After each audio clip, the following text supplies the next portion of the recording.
Chers amis, aujourd'hui nous nous attelons à un nouveau sujet épineux dans l'histoire de l'Église et qui, je crois, est symptomatique des contre-vérités qui sont développées régulièrement sur l'histoire de l'Église. Et je voudrais parler aujourd'hui de Pie XII. Pie XII qui s'appelait Eugenio Pacelli de son vrai nom. Je voudrais à ce sujet démonter 4 mythes qui se sont élevés depuis les années 60 environ sur le pape en question et en même temps sur le rôle de l'Église durant la Seconde Guerre mondiale. Le premier mythe, c'est celui de la collaboration de l'Église avec l'Allemagne nazie. On dit souvent cela, que l'Église était presque heureuse de voir l'arrivée des nazis et finalement a collaboré avec les nazis de manière à sauver ses structures, à sauver ses biens, à sauver tout ce qu'elle avait. Et je crois que les faits démontrent parfaitement l'inverse. En effet, de 1934 à 1937, lorsque Hitler était au pouvoir en Allemagne, eh bien, il y a eu une persécution contre l'Église. En particulier, après la nuit des longs couteaux, eh bien, il y a eu des assassinats de personnes ecclésiastiques, il y a eu une censure des journaux catholiques, il y a eu des arrestations. Et il y a un tiers du clergé entier d'Allemagne qui a été arrêté, entendu par la Gestapo. Entendu, interrogé, dirons-nous.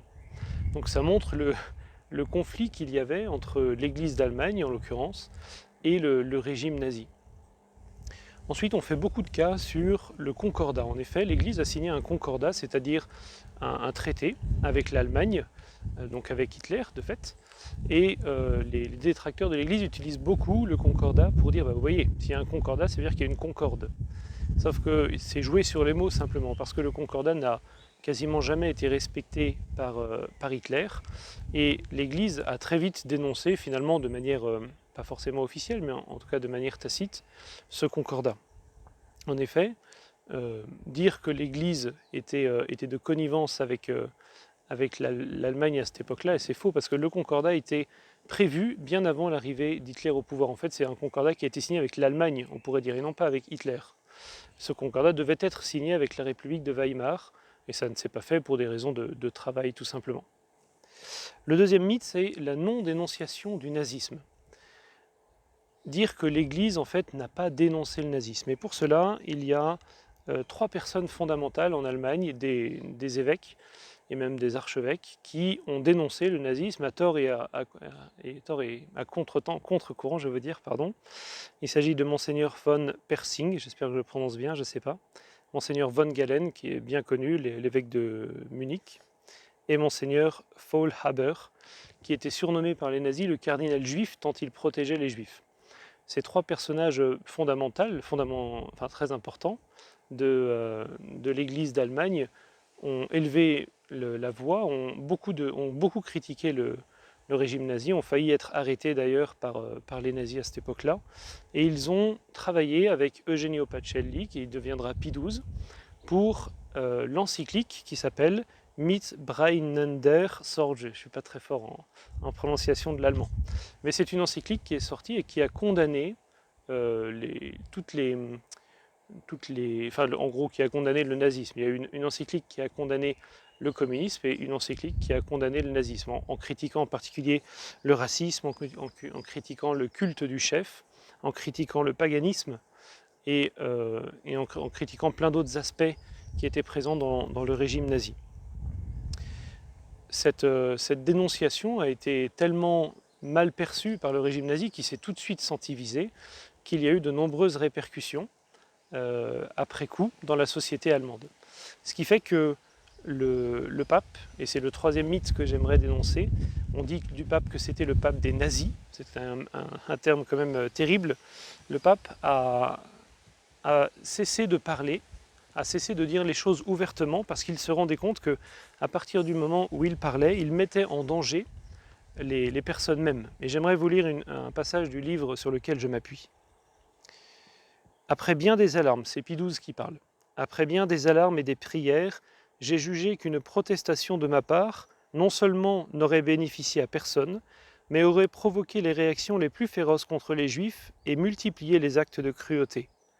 Peut-être une protestation solennelle m'aurait apporté les louanges du monde civilisé, mais elle aurait valu aux malheureux Juifs une persécution encore plus implacable que celle dont ils souffrent. j'aime les Hébreux, c'est justement parmi eux le peuple élu qui est venu naître le Rédempteur. Vous voyez, en fait, Pie XII était quelqu'un de sensé simplement, et il aurait pu effectivement dénoncer le nazisme de manière, je dirais, euh, éclatante, voyez-vous, dans un discours officiel pimpant, magnifique, mais en fait, il aurait aggravé le cas de nombreuses personnes. Et de fait, lorsque le pape essayait d'élever la voix, le clergé qui était dans le pays, alors pas forcément l'Allemagne, mais je pense à la Pologne en particulier, lui envoyait des messages en lui disant « s'il vous plaît, arrêtez de parler ouvertement parce que ça crée du tort aux fidèles ». Et de fait, voyez-vous, trois quarts du clergé polonais a été tué durant la Seconde Guerre mondiale, parce qu'en fait l'Église subissait également une persécution. Dire que les Juifs ont subi une persécution, c'est une évidence, c'est même plus qu'une persécution, c'est un génocide, mais on oublie souvent l'Église catholique et les prêtres qui ont été vraiment victimes du régime nazi. Souvent on oublie ça, je ne sais pas trop pourquoi. Et donc, il y a un quatrième mythe que j'aimerais faire tomber également, c'est de dire que le pape est un pape antisémite.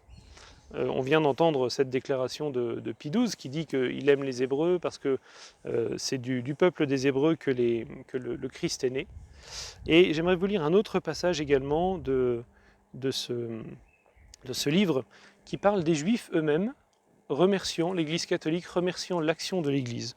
Et c'est assez éloquent. Après la guerre, le Congrès juif mondial, au nom de toute la communauté juive, je cite, exprime une fois de plus sa profonde gratitude pour la main protectrice tendue par sa sainteté aux Juifs persécutés pendant ces temps terribles et éprouvants. Et l'organisation offre au Vatican une somme de 20 000 $ en reconnaissance de l'œuvre du Saint-Siège, sauvant les Juifs de la persécution fasciste et nazie.